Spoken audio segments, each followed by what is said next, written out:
This week on X-Treks, alien temptations, summer vacations. Skinner's back and giving us palpitations. It's the Unidentified Alien episode.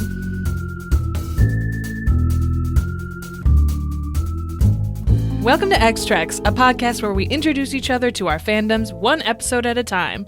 I'm your host, Erin Cline, and X-Files spooky bitch. And I'm your other host, Stella Cheeks, a slut for Star Trek the original series. Each podcast, we pick 2 episodes that fit a cinematic theme, watch them together, and then record our feelings. Our theme this week is Unidentified Alien. I mean, it's literally a show about space set in space. Like, there are all sorts of unidentified alien episodes I could choose from. I had my pick of the Gorn litter.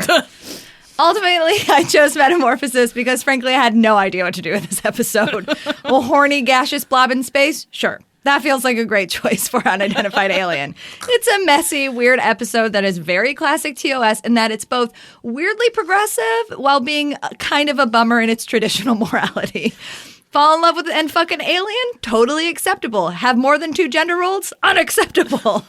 On the plus side, we get to meet Zefran Cochran for the first time, who becomes a huge part of Star Trek lore and stars in one of the very best Star Trek movies, and one that Erin's actually seen but has blacked out for reasons. Shout out to the companion for making him young and banging hot, though. I see you, girl. Oh my goodness, I am so excited because we are finally getting to one of my favorite Mulder is absolutely batshit insane episodes, the season 2 opener, Little Green Men, or perhaps better known as the episode where Mulder, having an existential crisis, flies to the jungle with literally no return plan, discovers alien contact, scares the shit out of a man just trying to stay alive, comes into close contact with the aforementioned aliens, and then has to be rescued by Scully before he's literally murdered to death by the government that's rolling up outside of his door, leaving behind all proof of the aliens. Who were they? What did they want? Where's my sister? Are you ready for digging in there, Mr. Spock? Always. I would say quite impossible. Nothing wrong, nothing works. Precisely. Must be a reason. Obviously. Let's look a little further. And now for a quick-ish episode summary.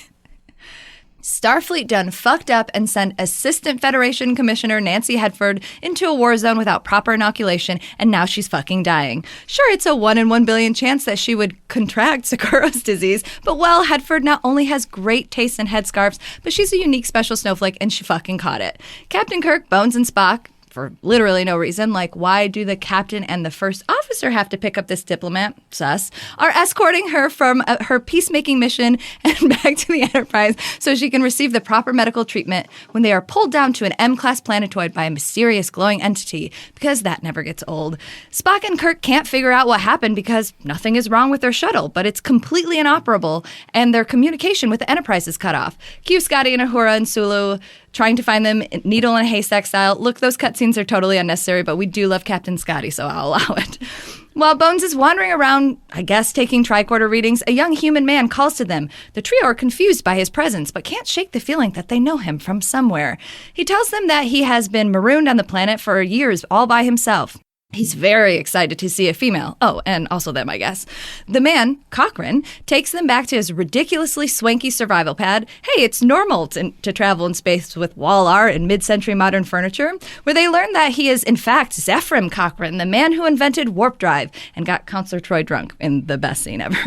And that he was brought here by the same entity whom he calls the Companion. But that can't be Zefran Cochran. He was old and died 150 years ago. Hand-wavy science, the Companion saved him from death in space and made him young and hot again. But sadly, she can make him young, but can't save the dying woman. Again, super sus. Spock fucks off to work on the ship because he can't deal with all that fucking drama, where he is attacked by the Companion, receiving a shock of respectable voltage. But hey, if it's electrical, they can short it out, right? Wrong. Thankfully, Spock knows how to create a universal translator. Thanks, Mom. Allowing them to communicate with the Companion. Weird that they gave it a female voice, though. Oh, they didn't? That Space Cloud is actually a lady and she loves Cochran? Yeah, that tracks. Except, oops, Cochran is very old-fashioned for some reason and dumb as a box of space rocks.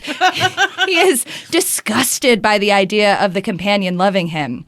Meanwhile, Commissioner Hedford is still dying and lamenting the fact that she never made room in her life for love. Kirk tries to reach the Companion again using his superior monologue skills, but she's not a computer, so she doesn't explode. She does, however, body hop and creates a symbiotic relationship with the commissioner, saving her life and giving the companion a chance at human love with the man. But the catch is they can't leave the planet. Cochran decides that now that the companion is hot and human, he'll stay behind with her. It's a love story, I guess. Space laughter? I don't know. That was hard to write because it's a messy episode. Like, it just ended. Yeah, I couldn't really wrap it up. She's hot. They'll stay together. The end. That's kind of how the episode ends. I mean, you're not wrong. What did you think of this episode? I liked it. It was messy. There was like a lot of messy things about it, but in general, I actually really liked it. I liked Cochran. I liked the lady, what's her fuck, the commissioner. Commissioner Hedford. Yeah. Nancy Hedford. Yeah, I liked her. I thought that it was a good, like, Kirk as angry parent episode. He's just, like, so annoyed with everybody. Mm-hmm. It's very close to my favorite Kirk of, like, I'm fed up and super bitchy, but he's, like, holding it together a little bit more in this episode than when he, like, loses his shit. But Yeah. it's close. Yeah, I like the way that Spock and Bones and Kirk are all working together to solve this problem. Those are always really good episodes that I enjoy. Hedford's fit, incredible. Truly incredible. At one point you go, this is just actual 60s wear, not space 60s wear, and it's very good. Yeah, it was really good. It's Her hair impeccable while dying. oh my god, amazing. She looks so good. And then when she's like combined with the companion, she's like glowing. She looks amazing. Like, oh Jesus, all of it works. Her like weird green coat that's like cut longer and has like the petal shapes in the front. Amazing. Yeah, she looks really good. Yeah, I love the whole thing that she's wearing. I'm confused why she was wearing this on a peacekeeping mission. Super unclear, It's but kind like, of diplomatic. It's got I guess. structure. Structure. I don't know, man. It's that slit up to her hip, so it must be a diplomat's outfit. That's fine. I don't know. That's fine. Yeah, I liked her. I like that you like immediately get introduced to her as like this bitchy career woman. What's up with this lady? And then it's like, I'm dying. I'm dying because Starfleet fucked me over.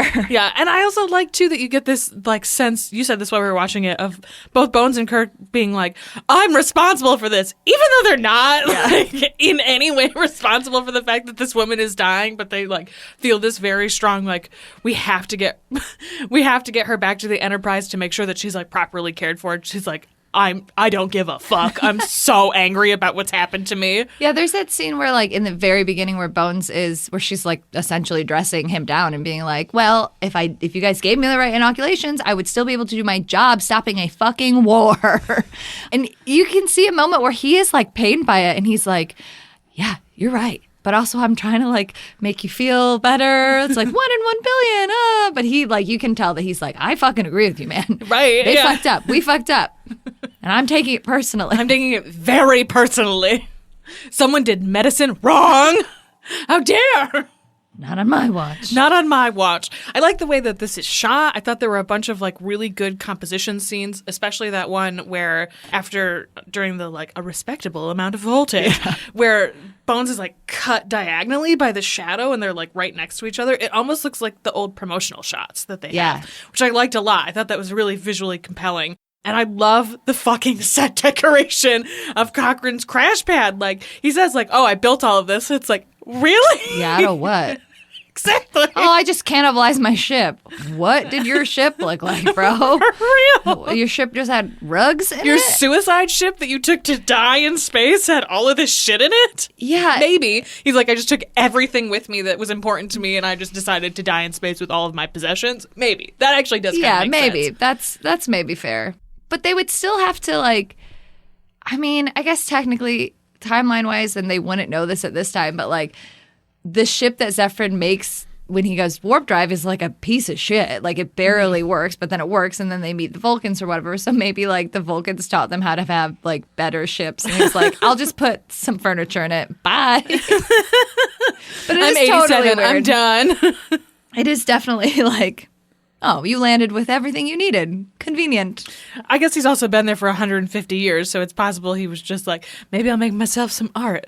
All I do is sit around and be bored all day, so I'll just learn to art, I guess. Yeah, I buy that he, like, could have made the art from, like, the hull of the ship and something. It's not, like, complicated. It's just, like, weird geometric shapes. But, like, the furniture and the rugs and stuff. Yeah. Sus. This whole episode. Sus. Super sus. Sus as hell.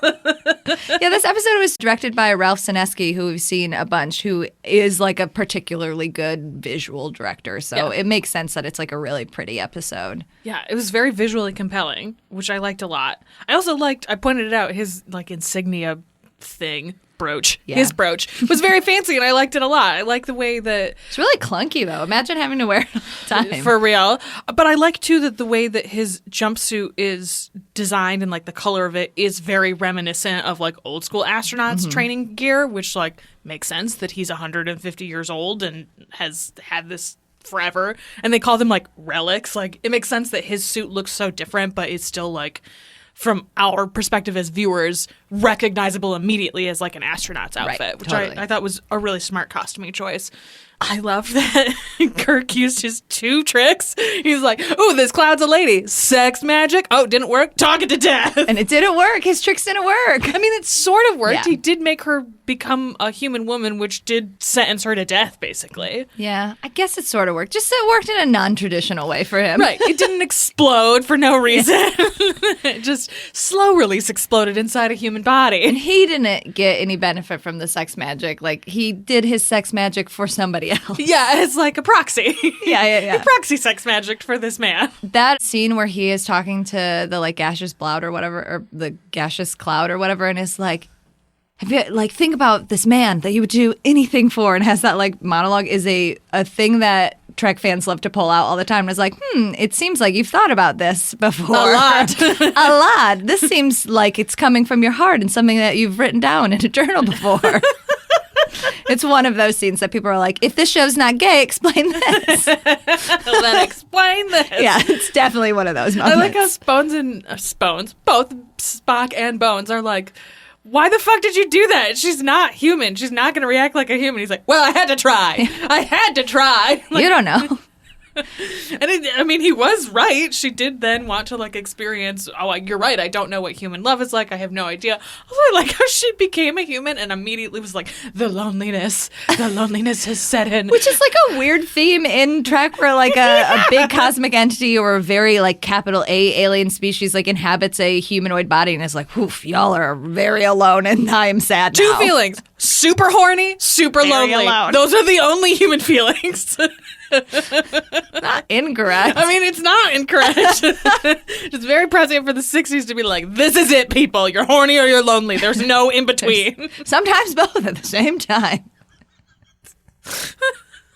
I do love that Kirk like switches monologue tactics. At first he's like, well, I thought if we could make the entity, the companion like realize like lots of people sacrifice for love. So I was like, maybe she'll sacrifice herself. Then he was like, no, we got to remind her that she's horny. He's like, But then they both work. Like, Yeah. you're horny for this person and he is uncomfortable with the idea that you're a gaseous cloud, although you've been melded together for 150 years. Kirk and Bones see it happen once and they're like, okay, so that's sex. This is sex. This is like, or it is a very emotional, like, it is something more than just like talking, right? Yeah. Like, this is not a pet situation. This is like we're lovers situation. Kirk immediately was like, I know a love when I see it. I see it everywhere. And then even Spock was like, yeah, that was weird. Gross, I'll be at the ship. Yeah, and I'm going to go fix that. But this guy's been doing that for 150 years, and he not once was like, this seems like it could be a little bit more. And he's like weirdly upset that it's a woman. Like, I don't think that there's anything wrong with this, obviously. But you'd think for the 60s that he'd be like, oh, it's a man? I'm more uncomfortable with a man being inside of me and like all up in my organs and shit. But then when he finds out it's a woman, he's like, oh, ew, cloud sex? That's what I've been doing? Like, what did you think was happening? Like, Yeah. I don't understand. And obviously we're being us, so we're calling it sex. But even if it's just like a deep emotional like connection, a mind meld, if you will, like it's still like, what the fuck did you think was happening, bro? Like he says himself, you literally like, call it the companion. Right, and he says to them like immediately, it brought you here because I was lonely, which means it like interrogates his deepest feelings, and that's fine somehow. And it's not like Cochran is standing in the cloud talking. He just stands there with his eyes closed, like vibing. Like He just vibes hard as hell. What do you think was happening? And he has such like a violent reaction. This is the funny thing about this episode, because like on one hand, Kirk, Spock, and Bones, I guess unsurprisingly, are like, yeah, it's totally chill to have like non-traditional like relationships and like to fuck aliens or, you know, create mind melds with aliens. That is a thing that we're totally accepting of. Like that's,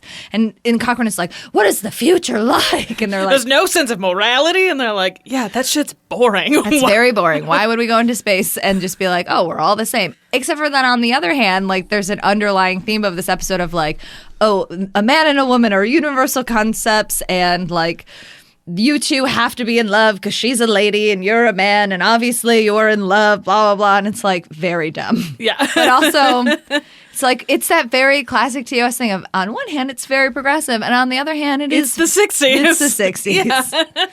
Yeah, and I asked right away, too, like, is that why the companion refused to heal this woman? Is because she views her as, like, a threat or whatever, and, like, I don't want to be replaced by this. And then she literally becomes her, and it's like, okay, well, that's... So, like, I feel like But it's important to emphasize that it is, like, symbiotic. Like, Nancy Hedford is still there. The companion says, like, she was on the brink of death. Like, this saved her life. But now we are a full symbiotic thing. Like, we're both in here. Right. Best of both worlds. You got me, your cloud friend, who's been keeping you alive for 150 years, and now you got this beautiful lady who just wants to experience love. Who wants to, and yeah, so there's, like, I feel like there has to be like an off-camera scene that we don't see, that it is like, it does feel like a very consensual thing. Like she has that whole monologue of like, I gave up love for my career. Right. I can't have it all. But like she really is like, she's literally on her deathbed, and the thing she's thinking about is, I never allowed myself to love. Right. And now my one regret now in literal face of death is I gave my whole life to my career. Right. That's a thing maybe we should all think about. Still prescient today. Still prescient. And also like young Zefran and Cochran, very hot. Super hot. Banging hot. Just a chisel jaw, the like brightest baby blues. Real hot. I would be like, yeah, sure, fine. I understand how, as the cloud, as she aged him backwards, was like, yes, sweet spot, we got it. Yes. Right, just slowly turning this dial backwards. She's like, 45, 40, 37, 32. Bam, we got it. Nailed it. You'll be this age forever. You never need to age. I like how the cloud, too, is like this very weird genetic deterioration thing you weird fucking humans do. Like, yeah, I guess as a cloud who just exists as dust is like, why does that happen? Don't you just dust about forever? I do think that the writing of the companion is pretty good because, like, they clearly are this entity who knows a lot and can do a lot, but is also just kind of cannot fathom what it's like to be a human. Even while when she's in this symbiotic relationship with Hedford, is like, part of me gets that and part of me doesn't. Like, the Hedford part gets it, but I still don't fucking get it. It's going to take me a while. And Cochran's like, well, I will teach you a lot of things. Are you ready to feel a bunch of feelings internally and externally? She's like, I'm a human like, woman. Right? Like, what was their first time having sex like? Insane. She lost her fucking shit, I bet. Also, like, do you think that Nancy had sex? Like, oh, yeah. Okay. I don't know. She's a career woman who's like, I never committed myself to these experiences. I feel like she hasn't had a lot because she's very picky about who she sleeps with. Okay, that makes sense. All right. But yeah, definitely. Okay. But she's a wham bam, thank you, ma'am. She's like, that was nice. Please leave my room. Relatable. And it's very efficient sex. It's like, I'm here for one thing and I'm one on thing shore only. leave. I came to this one neighborhood because I knew that this is what I could get at this bar. Now get the fuck out of my hotel room. Okay. All right. Yeah, that tracks. That makes a lot of sense. So this will be the first time that she allows herself to indulge in the first time she has like romantic sex. Okay. Yeah. You know, food to a starving man. I mean, he's like, the rest of you are great too. A lady. Oh, and other humans. That is cool, and I'm happy about that. But a lady. Ooh. Men really do be thinking with their dicks at all times. It's true. The Triumvirate shows us this every episode. It's like universal truth. Universal truth. The women are all like, we're career driven, and the men are like, we are dick driven. Now and forever. I also really liked the writing of the script, like the actual dialogue, I thought was really well done.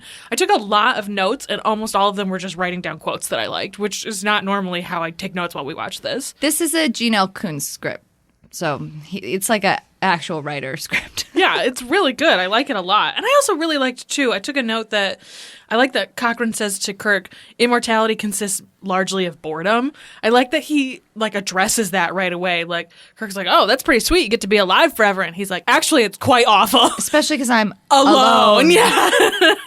With this weird alien cloud. Yeah, like there's this idea that we as humans, while we're actively participating in our degeneration of ourselves, are like, it'd be great to live forever. But basically, anytime it's explored, like, theoretically or philosophically, people are like, ooh, actually, it would be horrific to be alive forever. Like, we really should have expiration dates. And, like, the idea that we could, even like 150 seems way too long. That's such a long time to be alive.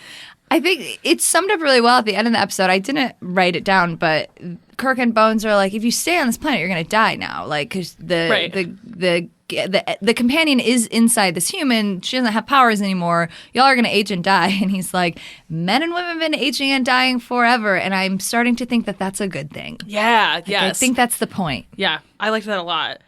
Kirk also had that very bleak line, our species cannot survive if we do not have obstacles to overcome, which is weird because, like, this is supposed to be this utopic, like, universe that they live inside of, like, we're post-capitalism, like, and yet still the human ideal is we always have to be overcoming something. Like, is it? Can't we just not? Can't we just exist in like a happy place? And they're like, no, obstacles all the time. Gotta be struggling. Yeah, I do think that in like Kirk's brain, that's more of like, there are things to explore and learn and things like that. But the choice of words to say like obstacles was like, don't put that on me. Yeah, it's just really bleak in a way that's like, ugh, yeah. I don't like that. Don't love it. Yeah, I liked this episode. It's weird because it is really messy and there are a lot of like really weird things about it. But I enjoyed it a lot. I'm surprised by how much I liked it. As I was watching it, I was like, what the fuck is happening? There's a lot to unpack. It's also shockingly romantic. Once you get to the end, like those last 5 minutes are like really romantic. Yeah, once Cochran is over his freak out and then the companion and Hedford have bonded, then he says like a lot of very romantic shit at the end. And you're like, okay. Yeah, and it's not necessarily just about like this woman is beautiful, I'm willing to spend time with you. It's like it's also the companion took care of me. Right, like you took care of me. I want to take you into space so I can show you all of these things because you did all of this stuff for me. Like I want to give you this like reciprocal like respect basically. It was very romantic. I was like, what the fuck is this? like there's a lot of things inside of Trek that can be read as romantic, but also a lot of it is like, oh, they're queer, so I'm reading this as romantic. Yeah. Like this is actually romantic and it's like a very romantic way to have these characters end up together in this like consensual space of staying on this planet together forever. Like I really liked that. I thought the wrap up of this was really well done. Yeah, it has that like sneaky romantic wrap up, just like the episode where they were like oblivion together does not fight with me. And you're like, oh, this got really deep. Yeah. Yeah, it was nice. I liked it. I'm glad you like it. Yeah. I think it's okay. But it does, like I said in my summary, have like a lot of, you know, my favorite things that were just written randomly in TOS and then became a major plot point in all of Star Trek. Like, Zefran Cochran is a big fucking deal. Like, he invented warp drive. And because when he invented warp drive, that's what made the Vulcans notice us. And they were like, oh, this planet is, you know, acceptable for us to talk to now. and that's how we made first contact. Like, without him, we wouldn't have made first contact. We wouldn't have met the Vulcans. We wouldn't be in space. There would be no Federation. Like, he is a big fucking deal. And then, obviously, like, so he shows up everywhere and his name is everywhere. But, like, the big thing people know him from is that he's in First Contact. Like, First Contact is literally about the Borg and the Enterprise going back in time and trying to fuck with the First Contact. Because we're like, if there's no First Contact, there's no Federation, and then the Borg can take over, right? And so we meet Zefran Cochran here who is James Cromwell, who is much older, because it's played by James Cromwell. Okay. And it's like post-World War III. Like, it is Earth's a mess. Cochran is a fucking wild drunk. Like, his ship is made out of, like, paper clips and dreams. Like, a totally different vibe. But First Contact is one of those movies that people are like, either say this is the best Star Trek movie or this is, like, one of the best Star Trek movies. It's, like, big. It's big and up there. And I do like that. When I was rewatching this, I kind of forgot about the regeneration thing. So when he was like, I'm Zefran Cochran, I was like, why is he so hot? And then they like said, oh, well, I went to space to die, which feels like a very Zefran Cochran, like, First Contact thing to do. I went to space to die, and then I got regenerated. And I like that when they did First Contact, they remembered that, and they were like, yeah, we got to make him fucking old here because he has to get young and hot later. Really important that he gets young and hot again. It's very important. So he's in, like, books and shit, and his name is mentioned, but he's also in an episode of Enterprise Broken Bow, which, I mean, Enterprise is wild as hell. Like, that show. There's, every time we do this episode, it's like, and in an Enterprise episode, they did a bunch of timey-wimey bullshit. But yeah, he is a really, really fucking big deal. Also, this is the first official appearance of the Universal Translator, which I think is very hilarious that, like, Spock just whips out of nowhere and is like, we can talk to this thing now. It's not canon because there's not a lot of canon written, like real canon written about Amanda Grayson, Spock's mom, but it is a big fanon thing. And it's one of those fanon things that's like, everyone's like, you should probably just canonize this. Like, we've all just accepted it. That Amanda Grayson, Spock's mom, worked on and helped develop the Universal Translator, which is part of the reason I was like, thanks, Mom. Like, he knows how to do this because my mom did it. I actually just looked this up. I thought it was really interesting. Oh, my God, I hope I can find it again. So the first instance of Amanda Grayson working on a Universal Translator was originated in a 1970s zine in a fanfic called The Night of the Twin Moons. So yeah, fanfic fucking rules, and I think that's great because, again, that's one of those things. I thought it was canon, and then I like was doing more research, and I was like, oh yeah, this isn't canon. This is just one of those things that we have just accepted because we're like, yeah, that makes sense, and we want Amanda Grayson to fuck. So yeah, she definitely did this. Very important thing. So speaking of Amanda Grayson, so I think a funny, like, casting thing, and I'm stealing it from Bobby because I think it's cool and I want to talk about it. So the actress that plays Commissioner Hedford is Eleanor Donahue. And she was best known at the time for playing Betty on Father Knows Best. On that show, she's the eldest daughter of actress Jane Wyatt, who is the actress that plays Amanda Grayson, and premieres in the very next episode. Oh, shit. Yeah. Which is, like, a cool, like, just the way that because, you know, they film them all crazy and out of order. But, you know, Jane Wyatt is the actress that plays Spock's mom throughout all of TOS, including the movie. So, like, that is just a cool thing.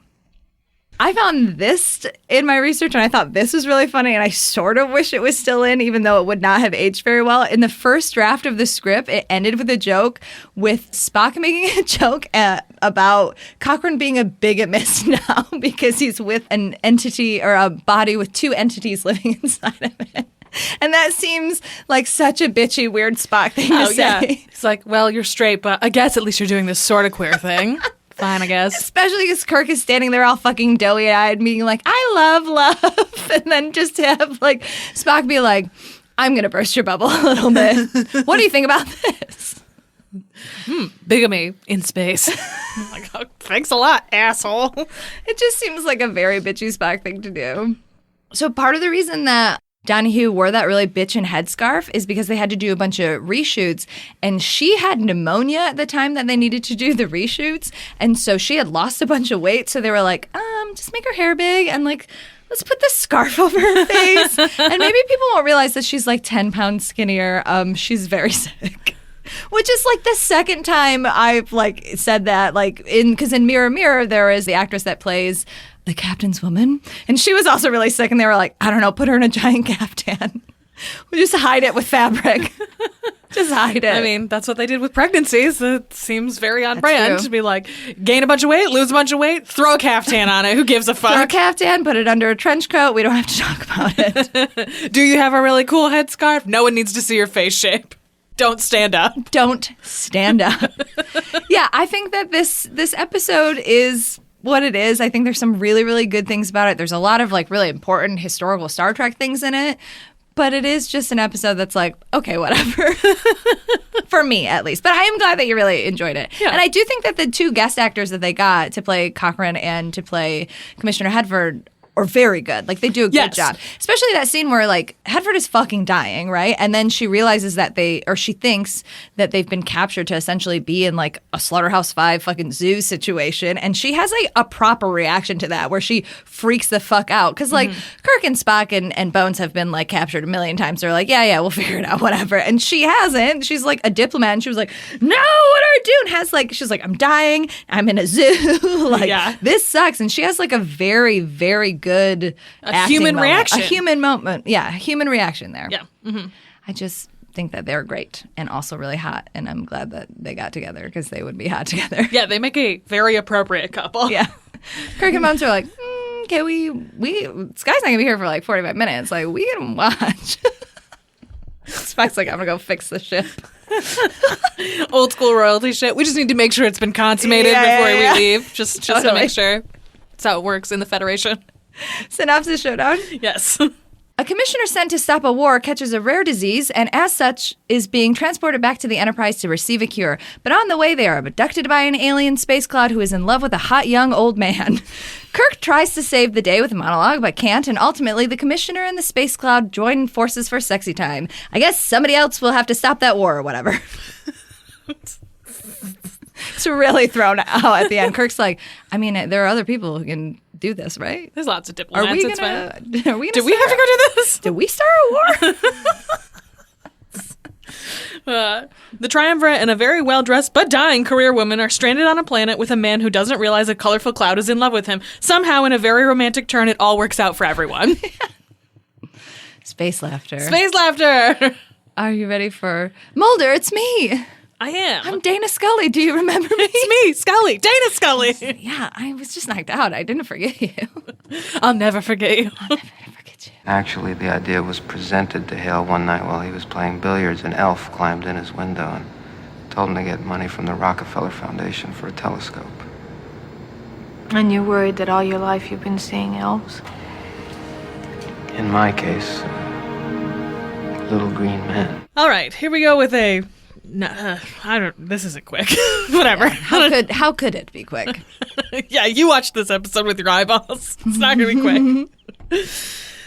The episode opens with Mulder nerding out about NASA and its space probe meant to facilitate contact with alien species. And guess what? It worked! Somewhere deep in the jungles of Puerto Rico, the aliens are contacting a long-dormant server to be like, hey, what up? We definitely exist! Meanwhile, back in Washington, following the first of many shuttering of the X-Files, Mulder has been assigned to the soul-crushingly menial wiretap work, while Scully is off teaching new FBI prospects about dead bodies and existential monologues. Mulder and Scully meet up under cover of darkness because, of course, they do, at the Watergate Hotel. No, that's right. Continue. That's correct. That's historically correct, yes. At the Watergate Hotel. God damn it! What did we say? It's canon. No, that's the cut that's staying in the episode. At the Watergate Hotel, because of course they do, to be sad together, and for Mulder to confide that he's really been questioning this whole belief in the paranormal thing after the murder of Big Ron. One Samantha kidnapping flashback later, Mulder is summoned to meet with one of his congressional patrons, Richard Matheson, who tells Mulder he's got to go to Puerto Rico to check out this alien contact, and then he'll try to hold off the Blue Beret UFO retrieval team that are set to go destroy the site in 24 hours. Mulder, of course, is like, sign me the fuck up, and jumps on a plane with a one-way ticket and a hope and a prayer, and again, literally no plan. Mulder finds a very scared man in a closet, Jorge, who draws Mulder a picture to show him that he's seen the aliens and he does not want to see them again. Scully discovers that Mulder has pieced the fuck out and, thanks to some actual detective work, figures out that he's taken off for Puerto Rico. Mulder discovers the printouts from the alien contact and is positively ecstatic about it. But as soon as the storm starts again, Jorge freaks the fuck out and runs away, fearing the aliens have returned. Mulder quickly finds him dead as hell in the jungle, having literally been scared to death. As Mulder tries to examine Jorge's corpse, after, I guess, dragging him back through the jungle? Unclear, that's not actually shown. Despite not being the one who does autopsies in this relationship, there is a flash of light and the aliens appear in the doorway. While all of this is happening, Scully is attempting to fly out to rescue Mulder, but discovers she's being trailed by two agents terribly pretending to be a couple. But they are no match for Scully, who easily eludes them and plays a game of airport skidoo and gets on another flight out to Mulder. Cut to the next morning when Scully is waking Mulder's dumbass up from the floor and telling him they've got to fucking go because the Blue Berets are literally rolling up and ready to kill everybody. Mulder grabs what he can, which is a tape reel from the encounter, and they flee. Unfortunately for Mulder, the tape was destroyed in the electrical surge from the storm, so he once again has no proof of this alien encounter. Back in Washington, it's Daddy, and he's mad. Skinner is yelling at Mulder about abandoning his wiretap post for the benefit of cigarette smoking man, and Mulder, quite rightly, is like, there's literally too much evidence for this case. Why am I on this? You do not need me. Also, stop monitoring my phone calls, Dad. Skinner, also rightly, is like, you idiot, don't ever tell higher management that your job is irrelevant, and sends cigarette-smoking man out of the room in a very badass moment, telling Mulder he's not going to discipline him this time, but to get back to work. Whatever it is that Mulder considers to be work, I guess. Mulder leaves with renewed faith in the paranormal, and the team lives to see another day. What did you think of this episode? I don't want to say that I liked it. Because it's not an episode that I would just be like, you know what, I'm going to watch Little Green Men. But it was like, I'm excited to finally watch it because, like, I've watched all of season 1 and this is season 2, episode 1, right? So, like, I'm excited to have finally watched that. Mm-hmm. I think it is a good episode in, like, piecing together shit. It's a great Mulder, like, batshit insane episode. Yes. It's very sweet. Yes. It is really sweet. Surprisingly romantic. Yes. Another, like, these episodes weirdly pair together because, like, out of nowhere, they are very romantic. Yes, they are. This was a moment where I was like, oh, okay, I get this a lot. Yes. Because it's not even, like, it's not shippy in that, like, oh man, these two just gonna fuck it out. It's just very romantic and sweet, and like the scene where she like puts her hand on his head and it's like it's gonna be okay, and she like so deeply cares for him. And obviously, like you said, this is the first time that the X-Files gets like shut down, and so it's the first time that, you know, they haven't been working together that long, but season 1 they went through a lot, so they have created this bond, and it's the first time that that bond is being tested. Mm-hmm. And it's the first time that they're realizing that, like, oh no, we need each other as partners but also as friends, and like we are in each other's lives we are more than work colleagues, right? And to watch them both kind of come to that realization from the beginning to the like very sweet ending in a very dirty supply closet. Sure, there are fics for that. I know there are Mulder Skinner fics for that. But yeah, so it was like very sweet. We obviously got to see Dad back. Very exciting. Also, like the beginning, I guess, of like we've only seen him once so far, or twice. Once, yeah, just once. Just once. And in that episode, he's a dick and like a bad guy. And then immediately kind of sides with Mulder and like, and I know that he's like gray, whatever, but I was like, this is the second time we've seen him and he's already doing this, and it takes you how long to realize that he's on your side? 11 seasons. And even in season 11, you're like, I don't know, seems kind of sus. Like, no, it doesn't. He joined your team immediately. You fucking asshole. They're so mean to Skinner. Yeah, they're mean to him. Dicks. I'm glad you picked that up because every time I rewatch the series, shot is him like looking at the cigarette smoking man and then standing behind Mulder like, don't talk to me or my son ever again. Sorry, didn't mean to cut you off. It's just like, I don't know how anybody could read that in a different way. I know. I totally agree. And like literally every time I rewatch the series, this is about the point 2 episodes into Skinner's character where I'm like, oh yeah, that's right. Skinner fucks and also is totally on their side. And then you get like 8 seasons in and you're like, how do they not trust this man yet? Like, I get it. I don't trust anyone except for you, Scully. Only you. But why not? Like, this man, he aligns with them so quickly. And every time he doesn't align with them, it's found out later that he's pretending not to align with them to align with them. Right. And like, we'll do some between season stuff where you'll see this. Also later, for spoiler for upcoming episode, for Horrible Bosses, we see him like acting very shady in a way, but then it's discovered like he's also being like blackmailed by Cigarette Smoking Man like super hard. It's not like he's a willing companion to this government plot. Like he is also like Scarlet Pimpernel situation. Yeah, he's like at their mercy in many ways. And so it's also like a huge risk for him to be like, get the fuck out of my office. Like it just blows my mind that they cannot understand that. So yeah, this episode is very good and like important and stuff, but it's also like it is weird. It's super weird. Weird to watch. It's not like enjoyable to watch, but it's not like bad to watch. It's just a weird episode. Yes, there's absolutely. a lot happening. There's a lot happening, absolutely. And like you said, And it jumps around in tone a lot too, because like we're like following Mulder fucking in the woods and then like just an office scene. So it is just like a little like schizophrenic. yeah, I think it's a good back and forth between their characters too, where you're Totally. like, here's this man who has fucked off into the jungle. This is how he deals with it, and this is how she deals with Right? it. She's like, I'm going to do some paperwork. I'm going to wear my glasses. I'm going to actually do real detective work. Do and some like, fish-based subterfuge.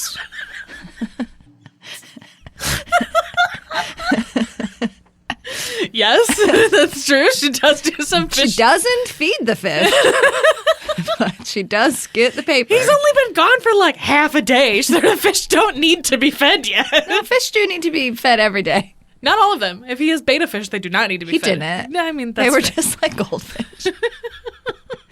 Nice try. I mean, whatever. They die a lot, so he gets the 99-cent fish. Yeah. Also, Scully could just show up and be like, well, there's one fish in the toilet and another one in here. He will literally never notice. Or he's like in the middle of the night and he's like, that fish looks different. That fish has been replaced. And he has like a whole conspiracy, like existential crisis in the middle of the night in his like boxers. Will Plan 9 plays in the background. Who are you, fish? Where did you come from? Who are you, fish? Who are you, fish? Do you know where my sister is? I fucking know you're listening, fish. And the next time he really tells off Skinner and he's like, I know I'm being wiretapped and I know that my fish has been replaced. And Skinner's like, what? And then Scully just is in the background going, ooh. Don't say anything. Don't say anything. Just looking at the ceiling. Oh my god. I love in this episode too that like every other FBI agent we see is horrible at their job. Just truly awful. The computer just prints things by itself sometimes. Goodbye. Into the trash with this. I'm sure this shows no relevance whatsoever. Does it have like very clear coordinates on it? I don't know what a coordinate is. Boop-a-doo. Boop-a-doop, They into the did trash. give me a gun license.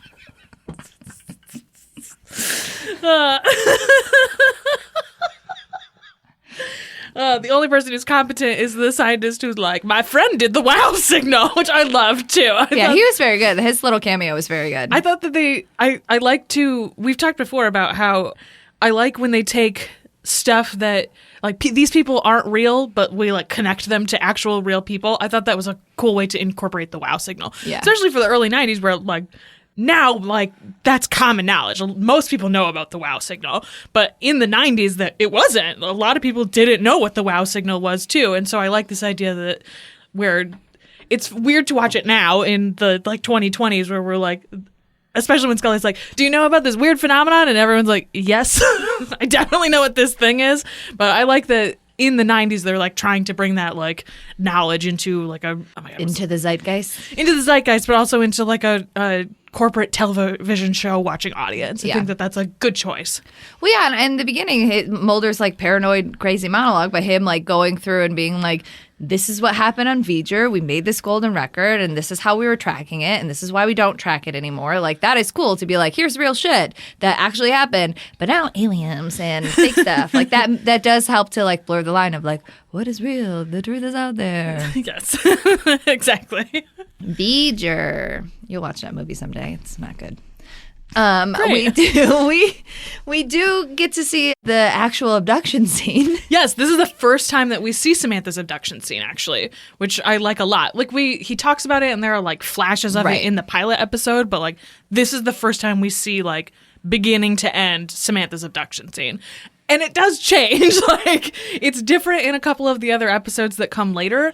But part of what Chris Carter said is that, like, to hand wave it away, he's like, these are also Mulder's, like, hypnosis memories. And so there is no real truth to them. He also, like, misremembers things. Well, they change in his memory. Part of why he, like, doubts himself sometimes. Because he's like, I know it happened, but, like, also it changes and it's weird. And it's like, I don't know if the aliens messed with my mind. Like, I can be sure of nothing. Yeah. One of the only consistent things is that he's watching the story about Nixon. He's waiting for the magicians, and he yeets his dad's gun onto the floor. Like, that is consistent in, like, every single one of the memories.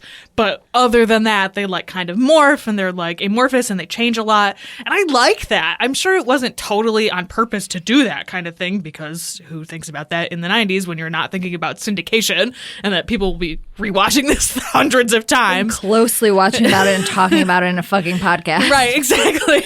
But I like it. I think that it, like you said, it contributes to the way that Mulder interacts with his own memories, and it contributes to the doubt that he has a lot throughout the rest of this series. I think whoever is in charge of casting did an A+ job of casting young baby Mulder. Yes, I That's agree. Very good casting. Yeah, I agree. I liked how when he stood up, you were like, oh, Jesus. Yeah, that, like, the just visual picture of, like, I'm your big brother, bitch. Yeah. And, like, David Duchovny's tall as fuck, too. So it makes sense that you would cast a very tall kid, even as, like, a young person.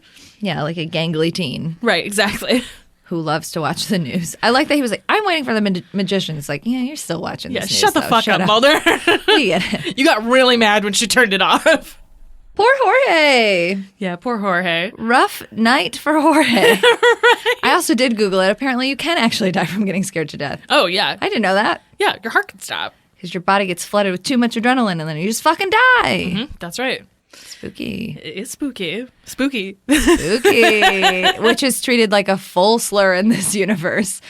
Scully, you're acting really spooky. Bitch, what'd you call me? This brain full of memories and feelings. Also, I like how we go from season 1, Scully, I've never done an autopsy in my life, to season 2, I'm literally teaching people how to do a autopsies. class on this. Let's put our fingers in this brain. That's how you do an autopsy, right? Just. I mean, yeah, you do have to scoop the brain out, so you're literally putting your fingers inside their cranium. That's true. Those agents in the airport, it was like a fucking, like, sketch comedy show. First of all, the wire is very visible. It's so visible. And second of all, just the worst. Just, like, looking straight at her and then, like, noping and looking away. Like, might as well just be wearing fake giant mustaches. Jesus Christ. No. Scully's the only competent person at the FBI, I guess. Yeah, I guess so. That was crazy. It was so smart to, like, leave the thing on Mulder's, like, answering machine and be like, this is, like, my secret code for the flight I'm getting on. It's like, oh, well. Yeah. Also, it's the 90s, so she didn't have a ticket, probably, and just waited for them to walk away and then was like, put me on your first flight to San Juan. Like, oh, Jesus, okay. I like that it's early enough in the series that she doesn't know all of his passwords, but still can guess it. Third try. Third try. But she does also know his aliases. She's like, yeah, that seems like something you pick. But I guess they have that whole conversation about George Hale and stuff, too, right? Yeah. So, and the elves. Oh, I got to worry about elves now? Damn it. I got a lot on my plate, Scully. She's like, that was not what I was trying to say, but okay. I got a lot on my plate. How come Mulder is like, we got to take the evidence, and he doesn't take his tape recorder? Listen, I don't know. He just went through a really traumatic experience. I know, but also, like, that tape recorder never comes back to, like, haunt him? I don't think so, no. I mean, the assumption is the blueberries burn all that shit to the ground. Right. But I guess I'm just saying, like, they got away technically, but if they have that tape, they could be like, we literally know you were here because you, like, left this tape with your voice on it. Though, like, did it get erased by the electrical storm? Ooh, could be anything. Or just burnt. Pretty sure it just got burnt. By those military people who gave up very quickly. So quickly. I feel like you're not supposed to give up that quickly when you're sent to, like, kill someone. Yeah, like, terminally destroy all evidence that this contact has happened. And they're like, they drove away too fast. Yeah, they got away. I don't know where they would go. You know, the airport. This jungle with one road in it. Although Mulder did show us that he can drive very dangerously through the jungle. That was impressive, frankly. At any moment, he could have run right into a tree or off a cliff. He's just happily bouncing along like, woo-hoo! I trained my whole life for this. And Scully's like, oh my God. We are being shot at. Down here on the floor. Also very romantic. He's like, he has his arm like mom style over her. Like, no, stay down there. It's okay. I will protect you. But I will not protect you from me. I mean, that's basically what he tells her in the closet. His order of priorities are, I still have my work, I still have you, I still have myself. That had to be a moment where she was like, wait, I come before you? Yeah. But after the work. Of course. Everything is after the work. Yeah, there was like, this is obviously like a very important episode. Yeah. Like, there's a lot that happens in this episode. Yes. Yeah, that's why I was excited Also, for us to finally get to it. Just got to reiterate, from the second time we see him, he's on their side. So truly fuck both of them. Also, right. Season 11, he's losing teeth. For the city. I also like that after this episode, the next time we see him, when Cigarette Smoking Man is in his office and he's like, do you have a lighter? Do you have a cigarette? He just points to a sign that says, thank you for not smoking. Like he has drawn his line. This is for you, motherfucker. There are many times when he just like stares at like the cigarettes and stuff too. Like, it's a good choice. He does not smoke. I don't believe that Skinner ever smokes at any point in the whole series. He might be the only character that doesn't smoke at any point. I'm sure there's some like dumb backstory that they created of like him in Vietnam and his like platoon, blah blah blah blah blah. Yeah. Yeah, even in the Vietnam flashbacks, I don't believe that he smokes. No, I mean like there's a reason why. No, he I know. hates it so I'm much. just saying, like, even like in a time where they literally like fed cigarettes to those terribly traumatized children in Vietnam, like, I don't think that they ever show him specifically smoking, which I did not realize until like right now, actually. I mean, I love Skinner, obviously, but he also like has a big stick up his ass, and so it definitely seems like the type of like weird line in the sand that he would draw when he was like 14 and be like, this is not a good thing. Disgusting. He very closely followed the big tobacco trials and was like, absolutely fucking not. I refuse. It works for his character, I think. Hit me with some fun facts. All right. The Little Green Man was written specifically as a way for Mulder to question his belief in aliens, because we're now at the beginning of season 2 and like time to start that journey that will go Aliens. on forever. Literally forever. One of the main themes of this episode is the idea that we all have to fight our own little green men and still manage to carry on, even though they're not green, they're gray. Which Mulder says many times throughout the series. Anytime someone brings up Little Green Man, he's like, actually, they're grays. That's what they're called, the grays. Did you know they're gray? You know what? We all have our hills we need to die. I get it. I understand. This is also the first time that we see an extraterrestrial on the series. Chris Carter said that he felt it was like finally time to unveil one, which I guess makes sense. Like, we've done a whole season. Don't we see that little alien baby? Yes, but we don't see like an alien that's Yeah, okay. alive. So we see a corpse of an alien, but not. Well, how do you explain those gender benders? They appear as human, and that's all that matters. I'm just being an asshole. The image of the alien was stretched in post-production to make it look taller and skinnier, too, which I think is a good choice. The writers for this episode researched a bunch of various abductee reports and conspiracy theories in order to get the right feel for the episode and make the aliens appear realistic and not too fanciful. Which I like. I like that they're like, listen, if we're going to commit that this is going to be a thing that this show does, let's decide on a look. Let's stick with that look. And for the most part, they do. Dwayne Barry, they're shorter because they're played by children, literal children, in that episode with weird giant masks on. But in general, like, that is the look that they stick with. Even as you see, like, different species of alien, if they're not humanoid, they look like these grays, which is nice. They're sometimes a little shorter. Like in the end of season 2, they see a bunch of like children scurrying by. I just assume that they're young aliens. I don't know. Yeah. This episode is also the first time we see the character Senator Richard Matheson, who's one of his like patrons in the Senate, which is like something that gets referred to a lot, where it's like, why doesn't Mulder get fired or dead? And it's like, well, part of it is that he has these very powerful protectors. And so I like that we finally get to see one of them who's not Big Ron making like, I've made the decision to protect you. It's like, no, I'm a senator and I've decided like this weird FBI agent is like my little pal. It's worth it. And I need things done that I can't do myself. So I'm going to like covertly call him here in the middle of the night with my weird driver who just shows up and opens his door for some reason. I mean, whatever, that's fine. Matheson is named after the science fiction and horror writer Richard Matheson, who wrote a lot of episodes of The Twilight Zone. Matheson was originally written for Darren McGavin, who we've previously talked about because they also wanted him to play Mulder's dad, but the way that episode is written was he managed to elude them for both of those characters.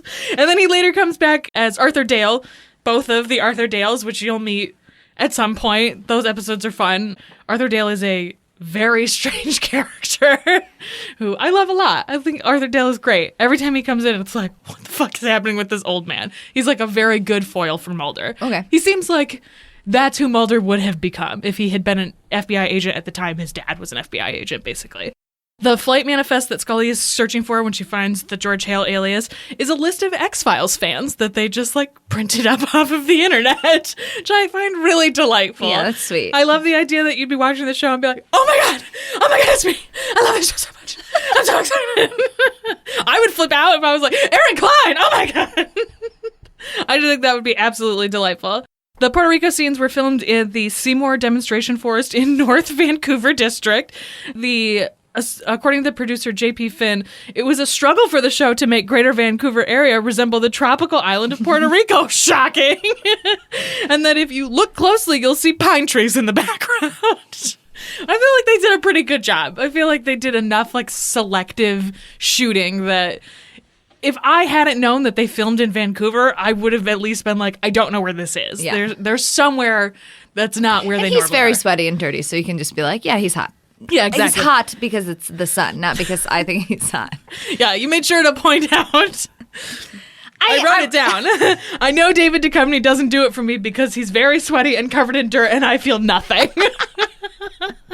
I respect people who want to bang him. This is not my type. No, not at all your type. Gillian Anderson, when she was on the Conan O'Brien show, said that when she and David Duchovny were filming that scene where they're escaping from the Blue Berets, the actors portraying the soldiers had to pretend to shoot their own guns, and so they made their own sound effects with their mouths. Incredible. Which caused the cast and crew to laugh hysterically. Pew, pew, pew, pew, pew, pew, pew, pew, pew. Which I find really funny. I said earlier, this is the first time that we see Mulder's sister actually abducted. Her hair was too long. I was like, man, what a choice. Like, she's still pretty young. It's going to get fucked up all the time. So, like, the mom just has to probably just brush it for, like, a whole fucking hour every day. Mm-hmm. No way. Kids can make choices about their appearance, and if they can be responsible about their hair, that's fine, I guess. Whatever. I look forward to Gene Bob having, like, hair down his fucking knees. That's fine. He can wear it in a braid. I don't give a fuck. Whatever. Michael can learn how to braid. This episode makes several direct and indirect references to the Voyager program as well as to the Voyager Golden Record. That's obviously the song that the senator is listening to, and you pointed out Mulder looks very disappointed with himself that he didn't realize what that was. So I like that you've already, like, you know who Mulder is. Like, I really should have known that. Very disappointed. It's like, I'm going to make a note. I will never, ever let this thing go ever again. I will wake up in the middle of the night and think about this moment for the rest of my life. Exactly. This episode largely gathered positive reception from critics. Entertainment Weekly wrote that the episode powerfully depicts both Mulder's gnawing sense of defeat and his bond with Scully, strangely growing stronger with separation. And the episode was both scary and wondrous, which I like the idea that it kind of is. It's in that like weird romantic way. Like there's this, you get answers, like there are aliens, they are trying to make contact, but you also don't really, like we don't find out what happened to Samantha. Mulder says they're the same aliens, but are they really? We don't know. We don't really know that. What happened when they came in? Did they see Mulder and they were like, "Uh-oh, it's Mulder! Everybody get out!" Turn this ship around. That is something that happens over and over with aliens. They see Mulder and they're like, "Get us out of here! Not this fucking idiot again!" Also, Mulder's first instinct is to shoot those aliens dead. They were like, "No." Absolutely fucking not, you idiot. Yeah, I love this episode. I don't usually pick to watch it unless I'm like, you know what I'm in the mood for? Crazy Mulder. Or doing some kind of rewatch situation. Yeah, exactly. But yeah, this is good. I don't have anything else left to say about it. Synopsis Showdown? Synopsis Showdown. Mulder abandons everything to chase aliens in Puerto Rico. Scully rescues his ass and realizes he's completely imprinted on her. And Skin Man establishes that he does care about this idiot even though he is still his boss. Mulder does a whole eat, pray, love, self-discovery trip to find new motivation for his life. How dare you be so correct? Are you ready for Deep Throat's mission logs? Absolutely. Fantastic. This is a marvelous opportunity to add to our knowledge. Ask it about its nature, its history. This isn't a classroom. I'm trying to get us out of here. Beginning with Metamorphosis. As Stell mentioned already, this is written by Gene L. Kuhn, directed by Ralph Sinensky. Sinensky names this episode as one of his favorites that he directed for the show, heavily praising Gene Kuhn's work in this.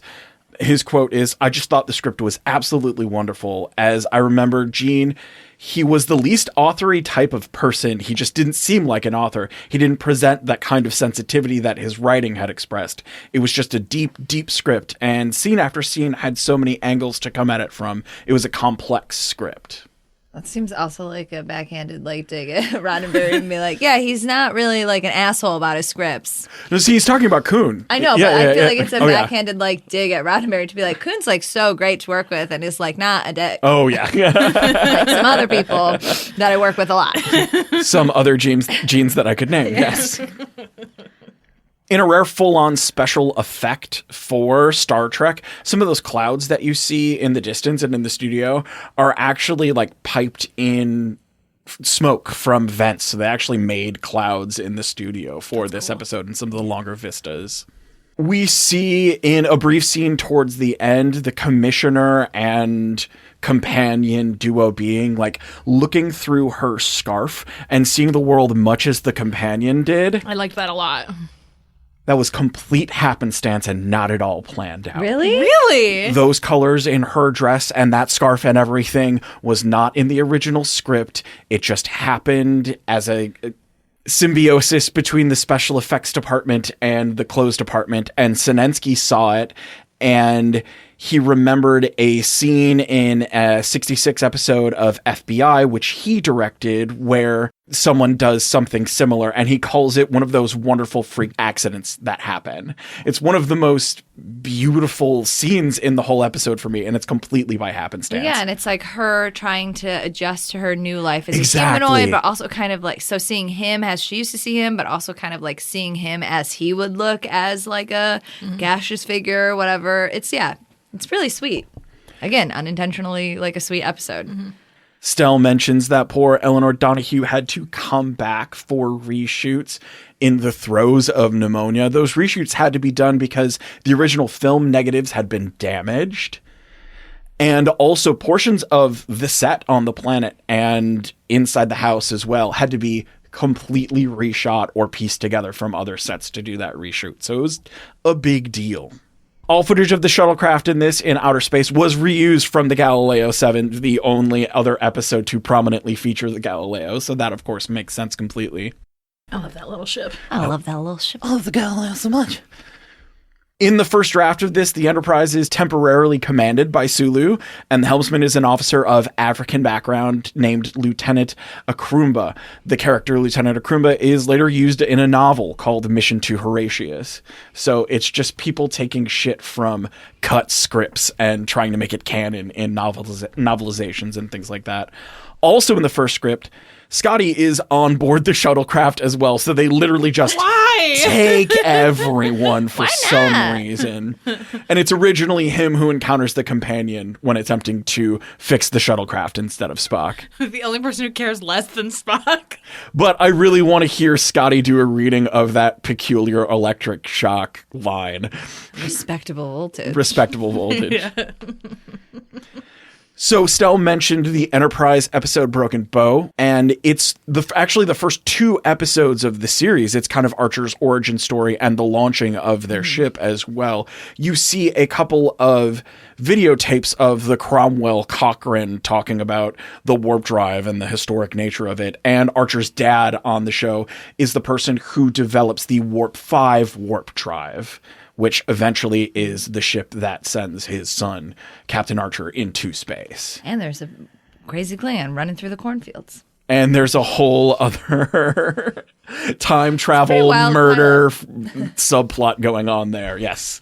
Enterprise gets wild. Enterprise is wild, and it is better than a lot of people get it credit for. Oh, yeah. Also, extended universe stuff from this, there is a Golden Key comics comic book that is a sequel to this called A Warp in Space. Here is a synopsis of the plot of that. Starfleet lost track of the X-1 hyperwarp starship and its sister ships when they approach warp factor 13 near Gamma Canaris N. Kirk, Spock, and McCoy know that this is the world that is the secret haven of warp drive inventor Zefran Cochran and the Companion, so they beam down and ask for help.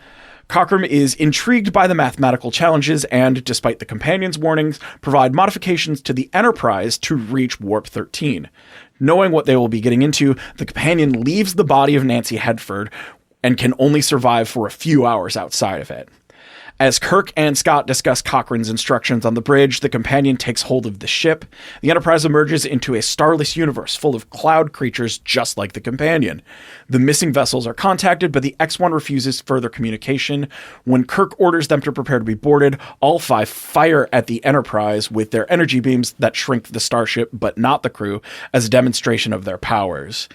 Horrifying.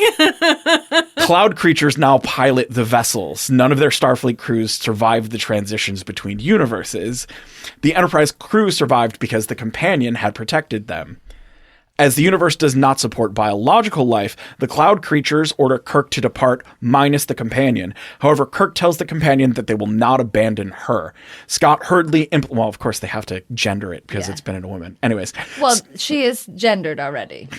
Is she, though? She's just gendered.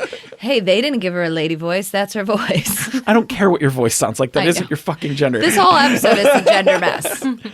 But not the worst gender mess we've seen. Scott hurriedly implements Cochran's modifications, with Kirk counting on their ship's sturdier construction to keep them alive. The Enterprise departs and makes it safely back to the Prime Universe. The Companion returns to the body of Nancy Hedford with seconds to spare. Space fuck around, space find out. That sounds horrifying. And also, I love that Kirk's like, I'm not abandoning you. We have to get you back. Getting into some casting stuff on this episode. As the voice of the Companion is an uncredited Elizabeth Rogers. This was in Stell Notes, but I'm going to expand on it more now. We actually see her in 2 episodes, The Doomsday Machine and The Way to Eden, as Lieutenant Palmer. She was known to work often with her longtime friend, writer, director, producer Irwin Allen, who created Voyage to the Bottom of the Sea, The Time Tunnel, Lost in Space, and The Land of Giants series. She herself worked with him on huge disaster films like The Poseidon Adventure and The Towering Inferno. The movies were about disasters. They weren't actually disasters of movies themselves. She also had a big part in Ron Howard's directorial debut Grand Theft Auto and An Officer and a Gentleman. Which brings us to Glenn Corbett as Zefran Cochran. After a short tour in the Navy at a young age, Corbett began to act in college at the behest of his soon wife. Corbett got onto Columbia Pictures' radar and started his career with roles in The Crimson Kimono, The Mountain Road, and Man on a String, finally scoring a lead role in Homicidal and getting main cast TV roles on Route 66 and The Road West. He gets big to lead roles in John Wayne Westerns Chisholm and Big Jake, as well as Nashville Girl and Midway. Back to his TV stuff, he gets recurring casting in Police Story, is returning character Jason Aldrich for 3 years on The Doctors, and later in the 80s he plays Paul Morgan on Dallas for 20 episodes before passing in 1993. In 2 consecutive guest roles of his, the term Judas Goat is used. He uses it in this, and then he uses it in The Land of Giants in an episode called The Weird World the next year in 1968. Yeah, you and Erin had never heard that before. No, I'd never heard that phrase before. Yeah. Is it? It's a real phrase. Where'd you know it from? I don't know. I just know a lot of random weird shit. The idea is that it's like a goat that leads all the other goats to slaughter. Interesting. It's the betrayer of the goats. It's the Judas goat. We'll have to look and see where that comes from. So yeah, he's big Hollywood leading man energy. Of course, those piercing blue eyes. Very pretty.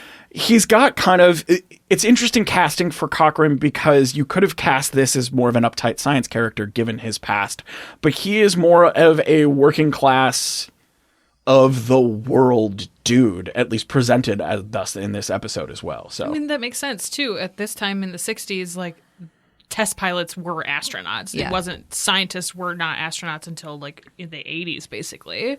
So that makes sense that they would be like, yeah, this guy, he has this feel to him as opposed to like a Spock who's a scientist. Not Bones. I'm not a scientist. Yeah, because medicine's not a science or whatever. Don't you fucking call me a scientist. My God. I am a doctor. Yeah, Juice goats are goats that are just trained. I looked it up because I wanted to make sure. Of course. They're trained goats that they keep around that they don't slaughter, that literally are trained to bring a herd of goats to slaughter or to weird farm shit. Sometimes they also will train goats to go find feral goats and bring them back. Interesting.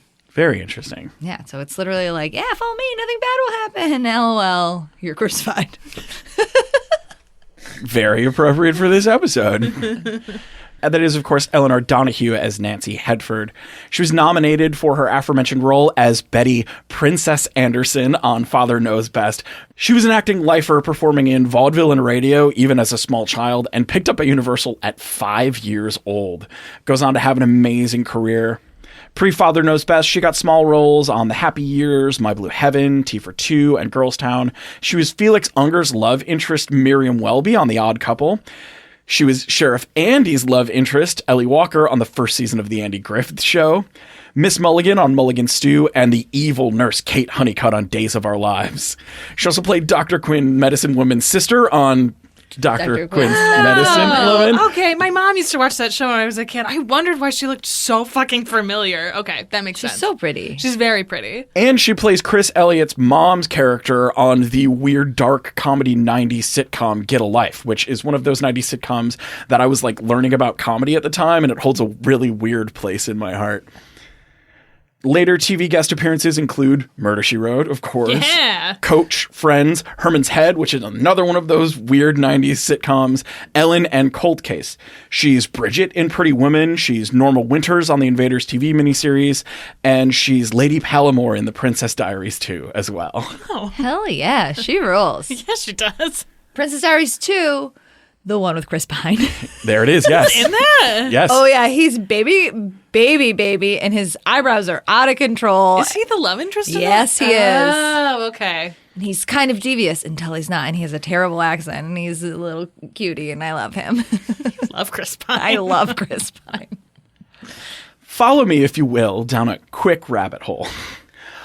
Also, aside from all of this in her career, she voices the mom and various other voices on the cartoon show Eek the Cat.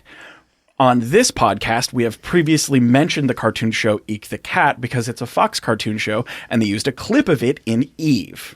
Oh, right. That's right. Technically. Close, but not close enough.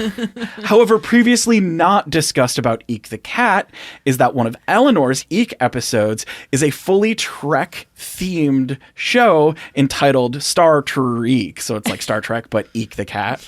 And also, David Duchovny and Gillian Anderson have brief cameos in a later Eek the Cat episode as Mulder and Scully, and the episode's title is Eek Space Nine because it is also a Star Trek-themed Eek the Cat episode. My palms are sweating. I can't feel my teeth. What does it all mean?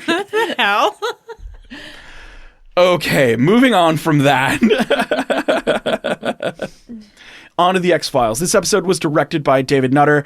David Nutter found the challenge of directing this episode wasn't an easy one. I thought Little Green Men was a tough show to do, he conceded.